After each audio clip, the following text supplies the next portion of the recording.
Thanks for speaking with me today. Oh, no problem. I wanted to get just some more information about your experiences with rowing. I have a few questions kind of centered about your time at Columbia University and then kind of going into that competition you were just in. So, just to start out, when and why did you start rowing? I started rowing when I was 19. I had deferred my acceptance to Columbia and I had taken a year off. And at the end of that year, I decided that I wanted to join the rowing team once I went to school. So I contacted my local club, Rockland Rowing, and I went out with their master's team for the summer. And I did like 5K a day. And I was like, this is amazing. I'm getting in such good shape. So, like, walking on at Columbia hit me like a ton of bricks and was way harder. But I did it partially because I just wanted to find friends. And I knew that there was like a really tight community on the rowing team. And I was like, I'm the right build for it. I've always been competitive. So like this is just gonna be something I try out. And then 6 years later here, definitely fell in love. Haven't given it up yet. Yeah, and I know. So yeah, you kind of touched on this, but you joined Columbia's rowing team as just a walk-in. What were some of the challenges you faced being on a team with athletes who have like grown up rowing? Definitely just the initial getting used to everything, the rigor of it was very difficult. Um, I wouldn't have said before my freshman year that I was a morning person, but I became one because you had to get up at 6 a.m. for practice. And if you missed the bus, you were in big trouble. So that was definitely a big adjustment for me.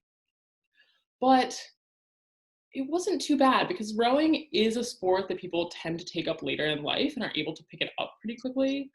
A lot of people love to say like you can learn the basics in 2 to 3 months and then it will take you the rest of your life to make it perfect. So it wasn't too bad. And I ended up racing in our novice 8 and our 3v8 at the end of the fall for the last race for Columbia. So it was tough, but I just like went all in. Good, yeah. And so you were a co-captain of the team your junior and senior year, right? Mhm. How hard did you work to achieve that position, and how did being a co-captain position affect your experience while you were on the team those last 2 years? It definitely was really challenging. I think when I first was made captain and elected my junior year, I thought that I was like, oh, I'm so ready for this. I can take on leadership on top of it. And a part of why I was made captain was I was already one of the fastest people on the team as a junior. But I think I underestimated the amount that it's a really difficult place to succeed, Columbia, and trying to be more of a manager and a leader was definitely a big challenge on top of rowing. But I always approached it as I was just trying to set the best example I could, especially for the underclassmen, of this is what we've been through, anything the upperclassmen can do to facilitate helping you on the water, in the classroom, like we will try to be there and make it easier. And we had a pretty tough head coach when I was a junior, and he and I were pretty close. And so was my co-captain with him. So we tried to be a conduit for the rest of the team of like, we could talk to him and it was a little easier than like, it was a little scary for the freshmen, which I understand. Myself as a freshman, I wouldn't have like gone and talked to our head coach about my issues. So that was definitely really important to me. To, like try to help out the younger people and make the transition into a collegiate athlete a little easier for them. Awesome. And kind of going into your time after you graduated from Columbia, I know in Columbia you were mostly sweep rowing, and then you made the transition to sculling in September in 2018, and then you started racing the single scull. How long did it take you to adapt to this new technique? It definitely is a process. My coach, Nick Daw, was amazing for taking me on. And I would say it took quite a while for me to actually use the speed that I had gained on land and through sweep rowing and actually transition it into a single. I started racing pretty quickly after I was in the boat, but I did not do that well in my first races. And I would say it took at least until last summer. So that was about 6 months in where I was even like, I feel like I'm actually racing again.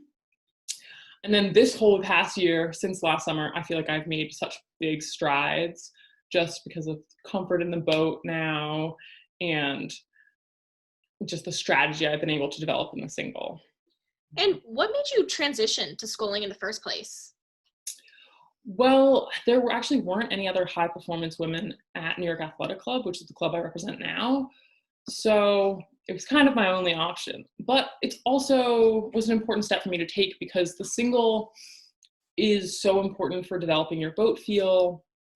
There's just something about the accountability of being in the single that you can't get as much in any other boat. So I've been in an 8 all in college. And if something's wrong, you can't necessarily tell that it's your fault and you should change that. But in a single, if you're having a bad day, it's your fault. So you gotta fix it. And if you're having a good day, it's your fault too. So like then you get to enjoy the success of that. So it has been such a good teaching tool for myself. And I do feel like I have made such big leaps and bounds for being in the boat by myself. Yeah. And how much schooling had you done prior to that season in 2018? Was that like your first experience at it, or was it something that you just kind of dabbled in a little bit? I had done a tiny, tiny bit, but really with no coaching. When I started at Rockland before I walked on at Columbia, I was in a double with my mother actually, but nobody really told us what we were doing, and we were definitely doing a lot of things wrong. So I did it for about like 2 months before I went to school, and then I basically had been in a single maybe 2 to 5 times in total in the next 4 years until I took it up. Cool. So definitely the first few practices were terrible. Yeah. Um, so going back to your coach, Nick Dock, um, you trained in New Zealand recently with your former coach, Nick Daw, for a few weeks. When were you over there exactly? I was there from, let's see, January 15th until about the first week of March. Okay. It was amazing. It was one of the best experiences I've ever had. It definitely is going to ruin any other training trip I ever go on because it was so gorgeous there. But we went because I raced both at their North Island championships and then their nationals, and it was supposed to be preparing me for Olympic trials, but that obviously got canceled. Yeah. Awesome. So, I mean, what was the training style like there? How different was it from the US? It was pretty different. I would say the biggest thing was I was with their summer team, which was a mix of sort of like end of high school athletes up until our oldest athlete was 35. And I have to say, compared to American rowers, the level of like technical proficiency was so much higher. Like they may have not been yet the strongest athletes out there, but they were much better at moving the boat well. So that was really great. And I was very lucky to have a group of great women to train with. So I actually hopped in a quad with them. And we didn't practice very much, but we managed to win both at North Island and at Nationals, which was a lot of fun. Yeah, that and going to the win at nationals, what was it like to compete in a national championships like in New Zealand and actually win? It was amazing. I mean, just Carapiro is one of the most amazing places to row and experience. It's a beautiful venue. And especially for my singles racing, I was doing the elite category. I was lining up next to Emma Twigg. She is one of the best rowers out there. A silver medalist from last year, fantastic. So it was a bit intimidating because in some of my races, I was the only person who did not have a medal from Worlds in some boat class. But it also was inspiring because sometimes it would just be like 500 meters into a race and I would be even with them. And then I'd get dropped by like Emma Twigg and people like that. But the fact that I could hang on at all and I'm still so new to sculling was really like great for my own confidence. And definitely the quad, just like having the success of winning at North Islands and then going to nationals and being like, okay, we are just definitively going to do this and win and have that confidence was so fun. And we did win by a lot, which made it much better. Yeah. So I'm gonna go back to the Rowers Choice Global Challenge, that online rowing competition that you were a part of. Why did you choose to compete in an international online competition? Well, I actually, with the West End rowers and a teammate from Columbia and a few rowers from Vesper had done the Concept 2 Series 8 challenge in March. And it had just been nice to have something to focus on when it was like, we have no idea when competition is going to start again. So once that ended, I was like, Nick, I saw this thing is out there. Like, I just would like the challenge of having specific goals every week, because like you have your own workouts, but it's nice to be like, okay, I'm specifically thinking about beating this person or like trying to better myself because people are going to see how I do. So I was like, we're just going to try it out, see what happens. And when I saw like Elena Buriak, Carling Zeman, like those people signing up, I was like, okay, this is a little intimidating, but I'm excited to be in the same field as them. Yeah, and I'm sure, I mean, you've done indoor competitions before, but being online, how was the format of the competition different? Could you see where you were in comparison to your competitors? No, so how the competition was set up was we knew what the workout for the week was, and we had to submit it anytime before Thursday at midnight. Once we got to the final four, they tried to arrange it to line it up, but most of us also work jobs or just weren't in the same time zone, so it wasn't logistically feasible.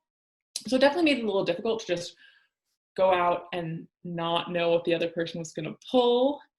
In the round of 8, I raced the American single sculler, Kara Kohler, who has a bronze from Worlds last year, is an amazing athlete. And that definitely was my like motivation during it. I had my sister be my coxswain, and she was definitely like, you gotta go, you gotta beat Kara. Like, that's what you're going for. Awesome. So obviously, I mean, competing online, it's a lot different when you're by yourself in just like a different environment than you're used to. And I know you mentioned your sister kind of was supporting you through that. How did you kind of motivate yourself through it? Was it that support system that helped you like get through the competition? That was definitely a big part of it. Both having her to be in person, giving me motivation during the races, but also Nick and I are still in contact. We'll have our calls over Zoom, also emailing back and forth or DMing over Instagram, talking about pieces. And I have a new coach here, Michael Martinov, and so he's been doing analysis on each of my pieces so we can look at how I should adjust each race going forward. But it was hard, and it's been really good to have the support of my family, but definitely quarantine has been stressful for a lot of reasons. Yeah. So you're competing against Elena Buriak in the final, and she is the current world record holder for the 2 kilometers. So talk to us about the mental preparation for this race. Going into a race when you have a competitor that, you know, may be stronger. She's 6'4", with quite an amount of experience behind her. Did you feel like you were the underdog, and how did you feel about your performance? I definitely felt like I was the underdog, but I also felt that way about the round of 8, round of 4, and I was like, well, I got there. So like, I just have to trust in my own ability. I also feel like college did prepare me for that because Columbia tended not to win easily and everything was always a dogfight. So I was like, I'm used to this. No one's going to expect it of me. Like, you have to go out and take it and make the best out of it. So that definitely made me feel a little better. But I also felt like I made it to the final. I really can't lose even coming in second to somebody like Elena because she's just such a fabulous athlete that I was just happy to be racing her. Yeah, I mean, you look like you held it together and you stayed tight right to the finish. And I mean, Elena looked like she was struggling a little bit at the end there. Do you think it would have been different in a proper indoor setting when you were set up right next to her and knew exactly where she was? I think it would have been really different for both of us, but I think also it was just different given the format of having a timed piece it's a very different experience for rowers. Like, we tend to do distance and then you do these distances again and again and you're very used to what the race plan should be. And she went out in a very aggressive way that is not the way I usually race, where she definitely just was like, I'm going to go as hard as I can and just hold it and like slowly start dying, which is an incredibly ambitious way to race because that's really, really painful. And I stuck to more of a traditional way that you race 2 kilometer, which is you have a pretty hard start, you pace the middle, and then you have a period where you decide to sprint and sort of bring up the rate, bring up the, not really the power, you're going full power the whole time, bring up the rate and try to bring down the split. I do feel like I sprinted as much as I could, and even though in the video it like looks like I'm okay at the end, like that was it. That was what I had in the tank. But you never know with a 2K, like on that day, that can be so mental, and maybe I would have pulled it out, maybe not. Yeah. And what does your accomplishments in this competition mean to you? Honestly, it's just been a really nice validation of the work that I've been doing in quarantine, and actually for the past year and a half. Being a single and especially being home with the past 3 months, it can be hard to like see each of the gains and steps going forward. So it was just nice to sort of reinforce myself, like, okay, I'm getting better. I've earned this. It's a big step forward. Yeah, absolutely. And so it was noticed that you had your support for the Black Lives Matter movement in the video shot. Talk to us a little bit about your support and what you've been offering for this movement with that. Well, I really just do feel like it's the least we can do as especially as white people. Like it is not a radical statement to say that you support Black Lives Matter. That is honestly the least you can ask of people. I'm actually giving the money, $1,000 I got from being in second place, to the North Star Fund, which is a mutual aid group in the Hudson Valley, which is where I grew up in New York City. And they give money to Black-led social justice efforts. So they've done a lot of work with trying to fight evictions right now because we're facing people being thrown out of their homes during a pandemic. They've been working on just providing supplies for people, supporting protesters in New York City. Um, it's what we have to do. Like this is such a, it's not even just a tough time now. Like this has been going on and on and on. And like, I'm very glad in a way that it's come to a head. And like a lot of people, like I was aware of it, but not doing enough. Like Yeah. I've seen, I know all about Eric Garner and all of these people for the last, 60 years that have been lynched or killed by the police and have faced injustices. And it's really important that we continue to push and we don't let the changes that occur right now just be tokenism of like saying Black Lives Matter is not enough. Just writing it on a street in New York City is not enough. Like we do need to cut police budgets. We need to continue to support the Black community, to support the Black trans community that's facing so much violence. It's honestly just what we have to do as citizens. Yeah, and honestly, it's absolutely great that like an athlete like you who, has that status that kind of showing the world what we can do. So that's really great what you did. So now I'm just going to kind of move on to the U.S. national team. I know one of your goals was to make it to the U.S. national team, and we hear you have big news and are moving to the National Training Center next week. Talk to us about your trialing and what you have done in this journey to take you there. Well, it's pretty exciting. It's definitely been a long road, and I've been trying to get there since I did the World University Games team after I graduated. We do score submissions. I raced at fall speed order last year, so they have scullers come in and race. And I did relatively well, but they just weren't really taking on many new athletes. So the indoor competition definitely helped. The fact that I beat 2 national teamers was a big, just like, okay, you're fit right now. Like, we don't really know what the next year is going to look like. So it helps me get in. And it's going to be really exciting, but I know it's going to be so difficult mentally and physically, but I think I'm up for the challenge. Yeah, well, definitely. Do you expect to be in a single or will you move into a double or a quad? Currently, everyone there is in singles, so I'll be in a single for a while, but that's just, according to US rowing regulations, we can't have team boats of people who aren't living together until the incidents of COVID are less than they are in Mercer County, where the team trains. And I think that they're just taking an abundance of caution. I know a few athletes have gotten sick over the past few months, and they're just trying to do the best they can to protect everyone's health. But I'm not really sure going forward. Like, they're going to put us back in team boats eventually. I might even get a shot back at sweep rowing, so we'll see. Yeah. And I know with all the training you have been doing, what is your ultimate goal in rowing? Oh, to get to the Olympics. And, the U.S. team is pretty good, so we're going to get there and we're going to win. Yeah, and I know you've been working towards the, Paris 2024, but with the postponement of Tokyo Olympics, would that possibly be an option? It might be. I mean, going to the training center is a big step forward towards Tokyo. I know I'll still be an underdog because they do tend to favor people who have more international experience, but all I can do is go and try my best. And at least I have my foot in the door now. So there is a shot. Yeah. And I mean, everything that you've been doing to pursue the Olympics and racing internationally, it requires a lot of sacrifices. I know you took the MCAT in 2019 and chose to put medicine off for a while to pursue this. What does the next few years look like for you?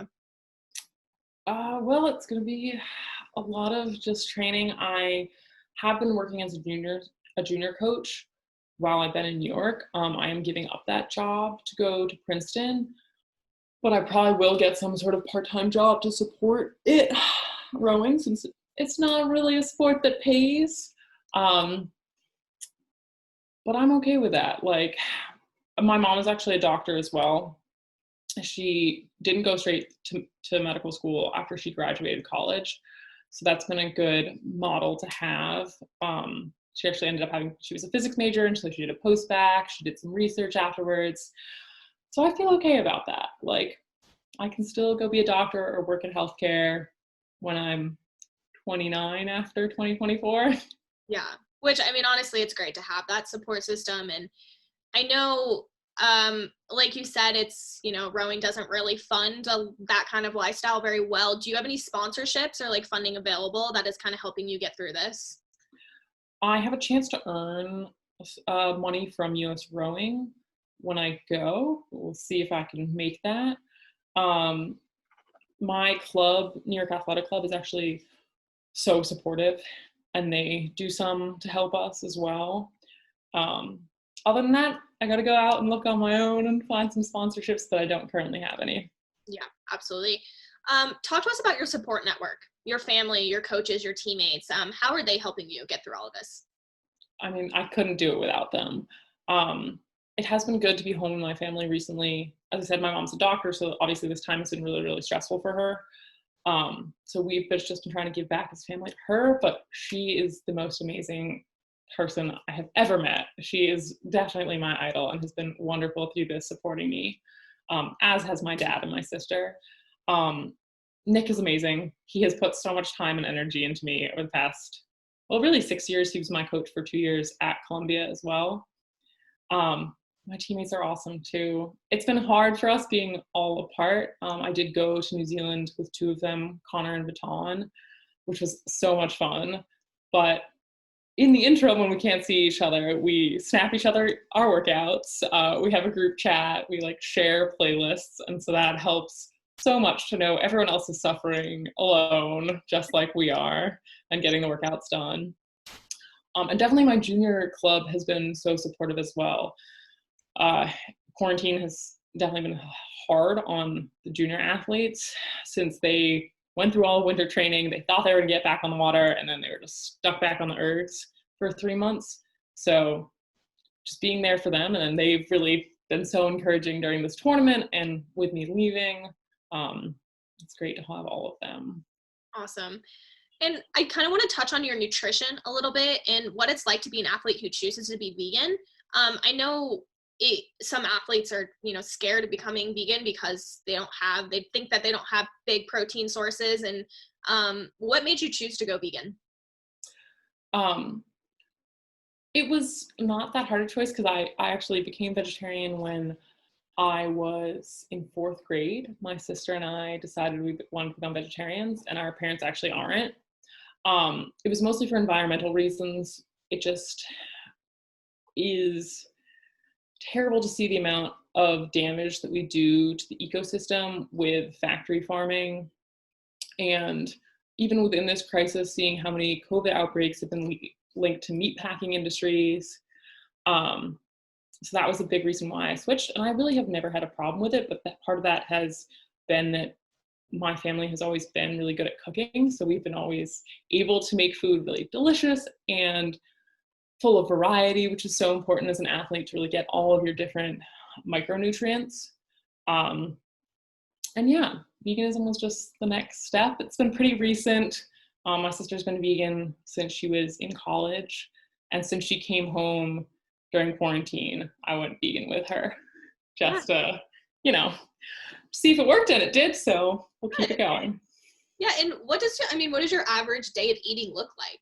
I know, like, especially as an athlete, you do have to, like, fill your body with a good amount of micronutrients and food that'll keep your body running. Let's see. It's definitely a lot of calories because rowers tend to burn quite a lot. I'll get up in the morning, have coffee, oatmeal, or if I've had time, I've made like waffle or pancakes, um, oatmeal, some cereal, any of those options. Then I'll usually head out. I either train before I was coaching or right after I was coaching. So I'll usually take some food with me, either a protein shake if I'm going to train before and then coach, or like an apple or banana so I can eat a little extra before I get on the water myself. I definitely have a protein shake. I love Vega protein powder right after I work out. And then I'll come home and, a big salad with lots of like tempeh or seitan or tofu, tons of beans. I am really into cooking. So I have been doing a lot of the dinners then. So like at the end of the day, what have we been having lately? Just like I made some homemade black bean burgers, a lot of grilled vegetables. Diversity in the different types of food is definitely key. But it's actually pretty easy, and it is really cheap to eat vegetarian or vegan. Like you don't really have to buy substitutes. You can just buy whole sources of protein, and that ends up being a lot less expensive than trying to buy like grass-fed beef or chicken or something. Yeah. What advice would you give to athletes who are considering going vegan? I definitely would say do it in steps. So like when I first became vegetarian when I was a fourth grader, that first year I was actually still eating like poultry, and then I gave that up. And then being vegetarian for so long, it was easier to transition. So definitely doing it in steps. Like I think it's the same with any type of dietary change. If you were like, I'm gonna give up sugar and I go cold turkey, that is so much more difficult than being like, I'm gonna try to reduce it and see how I feel over time and not do anything super drastic, which especially is hard for athletes that are currently in competition. Like if you do any big changes, it can totally wreak havoc with your current training plan and whatever you're doing. Yeah. Well, that is all the questions I have. Thank you so much for Thanks for doing this. It was yeah, great. yeah, good luck with everything. I hope the national team works out for you. I mean, I know quarantine's difficult, but it'll all work out soon, I hope. Yeah. I mean, that's the cool thing about going is like now I at least get training partners. We maybe are not in the same boat, but it'll be nice to be on the course with a bunch of other women. Right, absolutely. That's awesome. But cool. Have a good rest of your day. Thanks, you too. Happy Friday. Nice to talk to you. You too. Bye-bye. Bye.